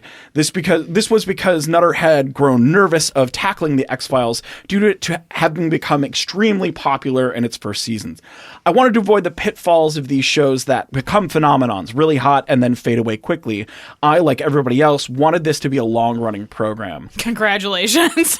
Did it. And he directed most of this, and a lot of these earlier scenes are also written by Glenn Morgan and James Wong, just like this is as well. The original idea for this episode was to send Mulder to Moscow. That was Carter's idea. We get to all of the Russian black oil stuff later, That so comes way later, yeah. Carter gets there eventually. After some discussion, Carter notified Glenn Morgan that they could write the second season premiere episode. And of that, Wong expresses it was a very nice gesture on Chris's part in boosting our confidence, telling us how much he appreciated us. Just like David Nutter said, like, the show had become huge. It's now a thing. It's now going to be a long-running show if they don't completely beef it the second season. So Morgan and Wong go more into something Erin touched on, which is just this elves thing of Mulder beginning to question whether his sister was really abducted by aliens, whether he ever even had a sister, all of that being very, very intentional to kind of push Mulder towards that edge. Morgan explains, we were trying to work up the notion, was this even there? Is this real? Earlier in their show, Mulder had said to Scully, I'm starting to doubt that my sister was abducted. So you're trying to say, is this in his head? Do we create these kinds of fears ourselves? Again, more leading to that fear that Erin was talking about. This show's episode included one day of shooting at the Plaza of Nation. Location manager Louisa Gradnitzer is quoted as saying, the gods were on our side that day, except when the steel drum performers set up their daily performance on the plaza outside the building. But they agreed to refrain from playing during takes. Oh, that's nice. Hilarious. Of course, during this episode, we see Scully in a very large jacket and also shot mostly from the shoulders up, which means, of course, she was super duper pregnant. Yep. So yes, Mulder is holding on to her mom style as they're going down that car because that is a very pregnant woman sitting next to him in that stunt car. Oh my God, I can't imagine anything more uncomfortable than flying down a mountain right now. I'm sure they filmed it a lot safer than that. Well, no, I'm sure it's a stunt double, but like just as a human being who has A human being. a human being inside of me, it sounds horrific. 2 skeletons. 3 sets of teeth. Oh my God. Morbid. I love it. Got a lot of teeth inside of my abdomen. I don't know what you want me to tell you. Got a lot of teeth in my body. Near the start of this episode, Mulder is listening to a wiretapped conversation about 2 people talking about this stripper named Tuesday. And it's kind of a who's on first type thing of, no, the stripper's name was Tuesday, but I saw them on a Wednesday. And Let me guess. Tuesday. I understand that reference. in the pilot episode of Millennium, we meet a stripper named Tuesday. Hey. And she's interviewed in regards to another dancer's murder. So they further canonize that character from this Yay, episode. good for Tuesday. This is more of what Erin was talking about. Erin mentioned that list of X-Files, Philes, that was taken for that list Scully was reading. And on that is the name Charles Grant, who later goes on to write several X-Files novels. Oh, fuck yeah. Yeah. When it came up, because it was mixed with talking about V'ger and everything, they started talking about Arecibo. And Stella, you were like, wait, is that also real? Yeah, it is real because it's where all the last scenes of 1995's GoldenEye take place as well. So yes, that is an actual real place. I appreciate that you called it V'ger. Listen, I'm the daywalker here. I owe allegiances to both of these. I have to make those. Moving on to some casting stuff. Apparently, uncredited, one of the Blue Berets here is Jonathan Silver Scott, who is one of HDTV's born and bred weird clones, the Property Brothers. What? No. That's not true. Absolutely fucking not. There's what? Unless he campaigned to get him listed in this episode as an uncredited Blue Beret, this is true. Or it's another clone of or it's another HGTV born and bred clone just to put who had like a small sci-fi acting career. You know what? We're going to go with that one. I like that one the best. I like that clone. best. This is a Orphan Black situation. We see Bob Wilde as Rand. He does 6 Millennium episodes, so just go ahead and finish that whole drink. He also has uncredited roles in 5 other X-Files episodes, so he was just around the set. Also small guest roles on SG-1, Dark Angel, and as Carney in the 2002 Steven Spielberg's Taken TV miniseries, which is about families experiencing alien abductions across like several generations of their family. I remember that. I watched it on TV. It was kind of a big deal. Back when they could make TV miniseries a big deal. That's Gary Hetherington as Lewin, who's also seen as Kennedy in Squeeze. He played a deputy on the It TV miniseries as well, Outer Limits, Viper, a TV movie titled Alien Abduction, Incident in Lake County. He's also Walter in the gloriously fucked up episode of Masters of Horror, Cigarette Burns, which is directed by Carpenter. It's amazingly gory and beautiful. He also plays Mayor Harold Todd in the 2006 Supernatural episode Route 666. Oh, the racist truck. We're going to leave it at that. We need more explanation. And has been most recently seen on the Snowpiercer TV series playing another character named Walter the Papermaker. Briefly seen as a student here is Lisa Ann Bealey. Also plays Beatrice Salinger in the X-Files episode Miracle Man. And also, oh, there's our voice actor. Exo Squad. Felicia on the Darkstalkers series. Relena on Gundam Wing. Cammy in the Street Fighter animated series. Silent Mobius. Tila in Masters of the Universe TV movie and the 0204 series.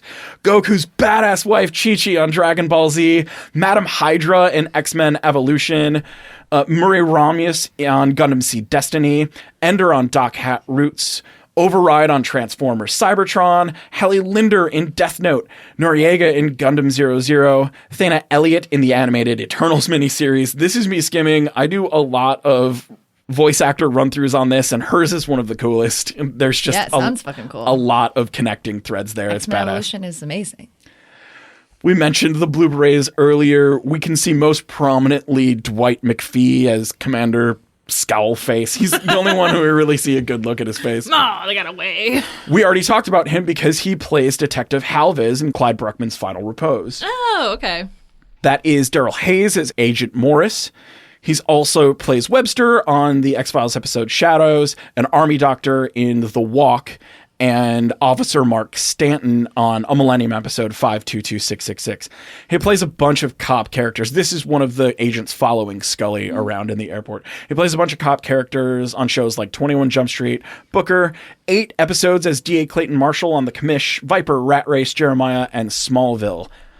Interestingly enough, I don't find credits for his partner anywhere. Weird. The female partner in this, she doesn't have any lines. She is also just like looking around oblivious as well, but I don't find a name for her, which is very interesting for the X-Files. Yeah, that's bizarre. Usually all those people are listed somewhere. She's just like a production assistant. They're like, you're pretty. Put this weird thing on. Right. Unlike Trek, where there's like 10 to 12 uncredited, unnamed characters per episode. As aide here, that is Fulvio Cesare.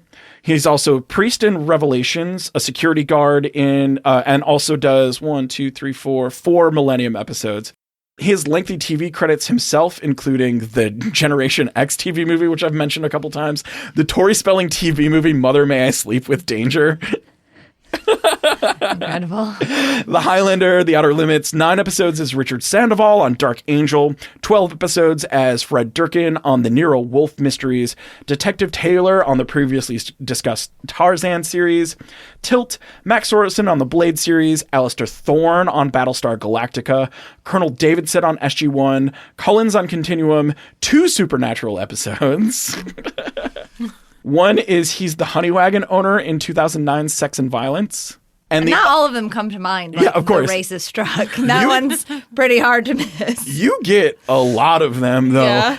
And the others from a 2018 episode. I don't know if you're that far yet. I'm not. I'm in 2017 right now. Oh my God. Well, that episode is a most holy man. And then he's also Wendell in Resident Evil Afterlife. Oh my God. How did I forget Sex and Violence? This is the siren episode where sirens take the shape of like whoever you want to see the most, and Dean 100% takes the shape of a man that he wants to like bro down with, and everybody was like, this man gestures gaily. Not subtext, like, just no, text. No, he just wanted a good friend, and they were like, yeah, and they were roommates. We got it. They were roommates.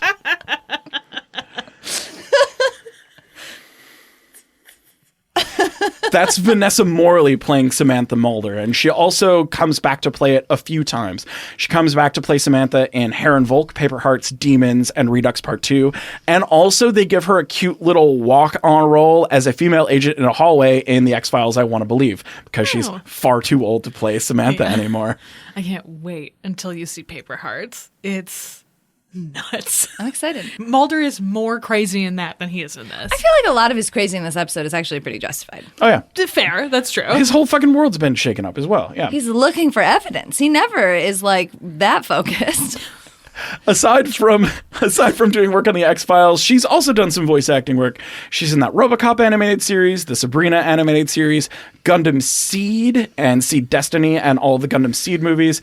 And then from what I can tell, after 2009, she leaves acting and becomes a nurse. Good for her. Good for her. Going through the list of episodes in this, we won't watch Heron Volk, so this isn't a spoiler for X-Trex, but as part of that show, Vanessa, as Samantha, gets stung by one of the bees during a scene where Samantha Mulder and Jeremiah Smith enter the bunker. After the shoot, Gillian Anderson presented her with an award for bravery beyond the call of duty. It said, Purple Heart awarded to Vanessa Morley for wounds sustained in the line of duty and courage in the face of adversary. Should the props department make the award to give to her? I thought that was really fucking adorable. They make her get stung by a real bee? No, they had real bees on set and she got stung by one of them. Yeah. Well, at least she didn't have to fight them with her hands. You haven't gotten to any of the bee shit yet. There's a lot of bee shit in this. So much bee shit.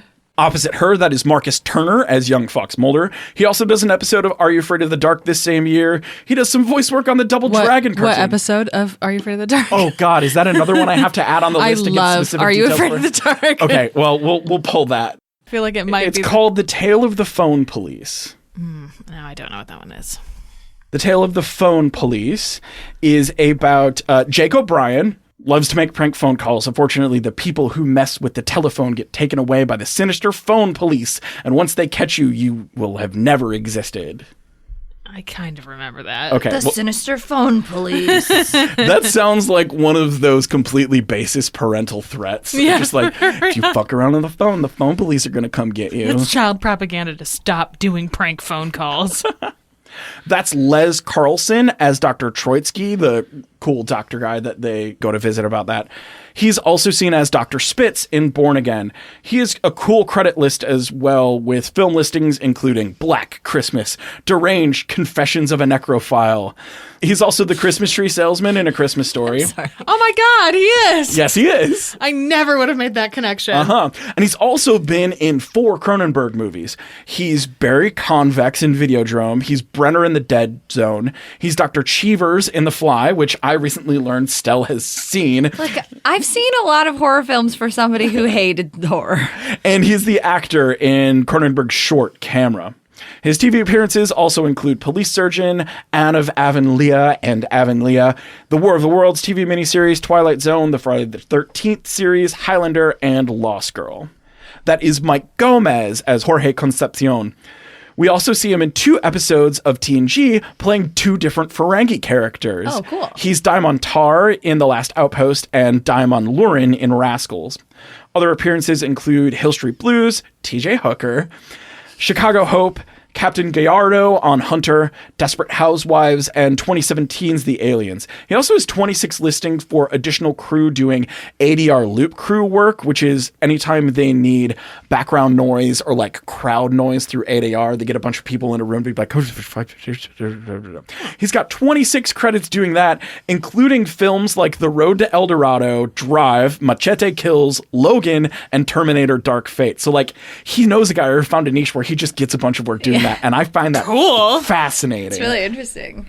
That is a skill. It makes sense because you can't be like making audible, like you don't want to be able to hear people having real conversations in the background too. And I bet when you find someone local who can do stuff like that, you just keep call them for over stuff. and over. Yeah, like I know that this guy isn't going to be distracting and will be good at doing this. It's so interesting. That brings us to Raymond J. Barry as Senator Richard Matheson. He also plays Matheson in Nisei, SR 819, which Stell, you will get to. But also, It's a good Skinner episode. also It's exciting. only about Skinner. Yes. Like it's basically a completely Skinner episode. All about that's going to be on your between season list after this season. Yeah? Yeah, correct. We'll make that for you. We'll get there. But also, Make up for this. yes. dearth oh of god, Skinner. yes, that's the exactly point. why That's we're why we're doing doing it. Oh, but also you've probably seen him everywhere. He was a football player at Brown University. During his junior year, a theater professor approached him about portraying Hal in a production of William Inge's Picnic, saying that they were interested in getting a football player to portray the football player character in the play. Isn't that the most high school shit that you've ever fucking heard in your life? Fucking funny. He says he declined several times before giving in. He then goes on to get a philosophy degree from Brown and then goes to the Yale School of Drama. Damn. Well, fancy. He then moves to New York to work in a bunch of experimental theater there, including working with Julian Beck in the Living Theater and John Vaccaro at the Theater of Ridiculousness. 17 productions in the New York Shakespeare Festival. He first worked as an artist as well in New York before becoming a professional actor. He still paints and sculpts and has examples of his artwork on his website, raymondjberry.org. Oh. What a weird career trajectory. Yeah, he's like one of those people who can do everything. It makes me feel really bad about myself. As of 2018, he has appeared in 3 films that were nominated for Best Picture Oscars: The Goodbye Girl, An Unmarried Woman, and Born on the 4th of July. Other major roles for him include the dastardly Kurt Hemphill in Cool Runnings. He's the asshole white guy in Cool Running. He totally is. I was like, yeah, this guy. I've seen him in tons of stuff. But yeah, he's the Cool Runnings bad guy. Yeah, he is. He's Huff in The Ref. He's the vice president in the childhood favorite of mine, Jean-Claude Van Damme's hockey action flick, Sudden Death. Dead Man Walking, The Chamber. He's Frank Sweeney on Hyperion Bay, Sloman on Push Nevada, Senator Reed on Alias, Pa Cox in the hilarious Walk Hard, Ray Shepard, Jack's granddad on Lost, Paul Cooper on Cold Case, Arlo Givens on Justified, President Wallace on The 100, The Shaman recently on Gotham, Harris Chatham on 13 Reasons Why. He's still going. He's just like one of those capital A actor dudes who can do fucking anything. He's got like 3 things in post-production right now. I can't believe I never realized that was the same guy that was in Cool Runnings. Yeah. But it is. That was a big one for me too. That's why I said like Because notable now roles. you see it and you're like, yeah, duh. Yeah. Him and Looks John identical. He's John Candy's old coach and fucking disgraced him out of the business. Yes, of course. Anyways, feel the rhythm, feel the rhyme. It's bobsled time. Look at everybody. It's wrap-up time. Nice. I said, get the hell out. Now it's time for our overall thoughts. Both these episodes were about unidentified aliens. Yes, they Clearly. were. We don't know what this gaseous, sexy blob is, and we don't know what this tall, not sexy one is. I don't know. Making contact out of nowhere. Yeah. Immediately regrets making contact the second Mulder shows up. Oh, Like, you're going to God. shoot a gun at me? Fuck you. You're going to electrocute me? That's the thing that they have in common. Yeah, both of these aliens are like, you dare? You try and kill me, I'll try and kill you. Get out of my face. Both of these episodes, weirdly romantic. Strangely romantic. Strangely romantic. They both had like these parallel lines because in the Star Trek one, when they get out of the ship, Spock is like examining it and Kirk goes, nothing wrong, nothing works. And then Mulder has a line is like, I have evidence, but no evidence at all. Yeah, everything is evidence, but no evidence at all. Yeah, it this was like such a weird tie together. Like, oh, okay, that worked out shockingly well. very well. Yeah, these Abductions, like Yes. Cochran is technically abducted, and then all of the Galileo crew is abducted, and then Samantha obviously abducted. It's her whole fucking thing is that It's she her was whole deal. abducted. Yeah, these episodes like weirdly tie together Yeah. super well. For something that we were like, yeah, unidentified alien, sure. It's like, oh, actually, these are quite similar in many very bizarre ways. So, a casual fan questionnaire. As a casual fan, would you recommend this episode to a newbie? I don't think so. It's one of those that like, if you're watching it and you've never seen Star Trek, I don't think that's bad. But I feel like my line for would I recommend it to a newbie usually is stuff with more of the crew. Right. Because I feel like that's You a gotta better get that found family vibe. Yeah, I think it's a better introduction to Star Trek to have that found family vibe, where this has like... It does have 6 out of the 7. The only one that's missing is Chekhov, but there's not like found family vibes. And those scenes are not... Weird's not the right word, but they're like... They're unnecessary. Yeah, they're like shoehorned in a way that makes it feel like those characters are less important, which I don't think is a good representation of any of those characters, really. And also, like, I don't think this is a great representation of Kirk. Like, yes, because he does his 2 tricks, and also he's like, I love love, love is the best thing ever. But also, like, he does have this like weird mad dad energy that like doesn't, I wouldn't say is a great introduction to his character. I feel like once you have and also like Bones has that line about, you try so hard to be a soldier, sometimes you forget you're also a diplomat. And like, I think it's really important to know that he is more of a diplomat character. And that is a constant struggle for him, too. Right, exactly. And so I think it's important to have that context. So I don't think that if someone asked me, like, give me 5 episodes to start with, this would not be on that list. But I liked it, and so I don't feel like it would... I don't think it would, like, turn people off from watching this series at all. I just don't think it's a good introduction. That's fair. No. Yeah, like, there's so much going on in this episode. Like, absolutely not. No. Nope. It's like, I don't even know how to phrase this question. No. What's a scene or moment from this episode that you won't forget? I think that the end, the surprisingly romantic, like, it was a couple of scenes, but that like connection between the two of them, especially where she's like holding up the gauze and he's like, I want to take you to space. I want to show you all of these things. Like, I just found that, like, it's funny because I feel like as someone who knows me very well, like, I would not be described as a romantic person, I don't think, in like almost any context. And yeah, I just found the like surprising, unexpected romance of this very endearing. And so I feel like that is what I'll probably remember about this. Also, his bitchin' house. So good. I just cobbled this together. I just built this slowly over. Spare parts I have. You know. What is a moment from this episode you won't forget? I have 2. They're tied. The first is when they're in the parking garage and she like lays her hand on his head. It's very sweet. Yes. It's like reassuring and like, yeah, that was just like, it took me off guard a little bit. And I was like, oh, okay. And then the shot of Skinner behind Mulder being like, get the fuck off my office. Don't talk to me or my son ever again. Because I feel like those are 2 really big character moments. Yes. And like, obviously, like I like aliens and bullshit and monsters, but like I'm really, really into like character relationships and found family bullshit. And those felt like 2 really important moments, especially for season 2. Like, this is really early in the series. Like, these are important moments. Yeah, they're moments where Mulder is baby and they're both like, we protect a baby. We protect a baby.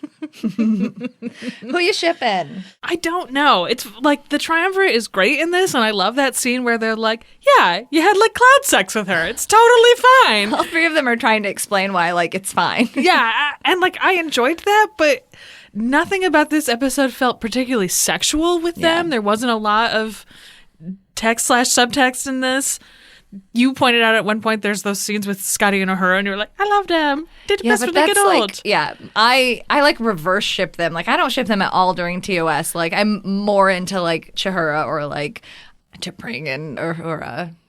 Tipura. I was like, what is that? Tipura. I'm way more into that. But like, as an old people ship. Right. As I joke all the time, Star Trek V is actually my favorite Star Trek movie. I think it's really good. And one of the things I like about it is like Scotty and Uhura as older people who have worked together for their whole careers, like having this like, oh, you've been here this whole time. And they have this like sweet side romance in the movie and it fucking rules and I love them. Yeah. Yeah, I feel like there wasn't one that I was like particularly drawn to. I was the most happy that the companion cloud woman. Yeah, and you were into Zefran Cochran and the like symbiosis, like right. Yeah, that I wanted them to get together, and then when they like actually felt romantic love for each other, I was like, oh, I had like a Kirk moment where I was like, oh, this is really sweet. Really sweet. I love this so much. It's kind of like a dumb bummer that he had to like wait until she was in a human body to realize like, oh, this entity like. Loves me and took care of me and like, you know, whatever. But he gets there eventually, so whatever. Yeah. And also he was like an old man and then lived another 150 years. It kind of makes sense that he has like weird skewed morality. He had like antiquated ideas about connection. Yeah. Like, that at least tracks me. I can kind of understand that.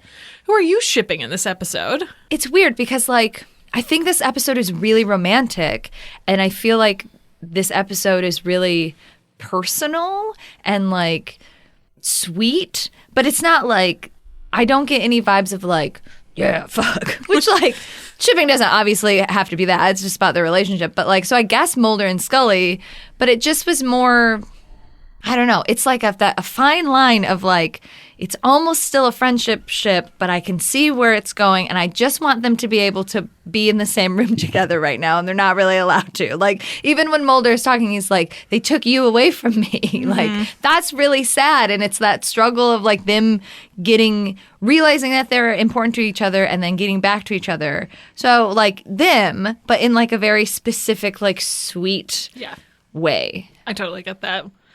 Also, this was one of the first times that I was watching it and I was like, yeah, I understand why people Walder ship. Like that moment at the end where it was like, yeah, okay, I get it. Yeah. I understand. It's not for me, but I get it. That's fine. I will take any of their pairings, really. Yeah. It's a triumvirate situation. Just mix it up. Roll the dice. Is this episode a fuck, fight, or flop? I think it's a fuck minus. It's like just shy of a fuck because it is still kind of messy and there are like weird gender things going on, but like in general I really enjoyed it. There were a lot of things about it that I liked. Costume and set design, fuck. That's a hard fuck for sure. For sure. Absolutely. Is this episode fuck, fine, or flop? I think it has to be a fuck. Like it like is really, really important. The acting is really good. The script shockingly makes a lot of sense. Like for what it is, it does make a lot of sense. Mm-hmm. Yeah, so I think it's got to be a fuck. Even though it's like not a fuck where I'm like, yeah, I'm going to watch this episode all the time, but it is a fuck episode. Yeah, that makes sense. I get it. All right, you can find us on the internet. Follow us at NYD Productions on Twitter and Instagram and interact with the show using the hashtag XTrexPod. You can find me at NYD Urgency on Instagram. You can find me on Twitter at Stella_Cheeks. And you can find me on Twitter at Haberdasher9K. You can also email us at xtrexpod@gmail.com with questions or comments. Let's just say there are some really good abduction fics out there if you should need them. Or ones where they role play abduction. It's okay. I have a lot of things. Okay, yes. That one's very good. It's one of my favorites when people are like, come on, just give me one that you think I would like. I was like, okay, this one's funny and really hot.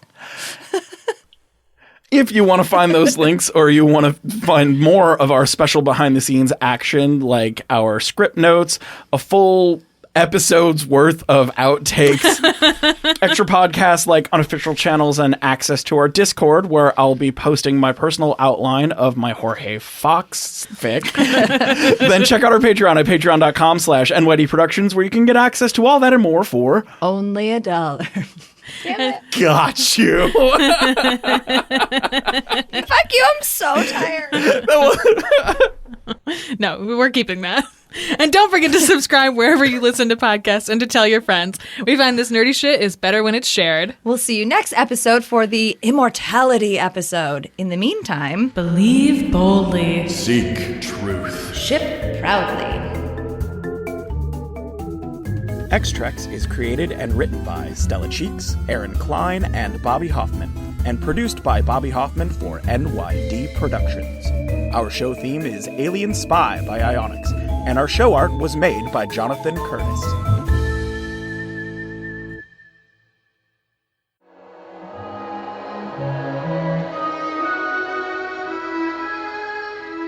What do you make of that? Almost symbiosis of some kind. Sort of joining. Exactly what I think. Oh, they fucking what? They're just saying hi to each other. Not exactly like a pet owner speaking to a beloved animal, would you say? No, it's more than that. Agreed. Oh, they fucking look at them sparks. They're just talking to each More other. like love. Oh, they fucking. Oh, they fuck.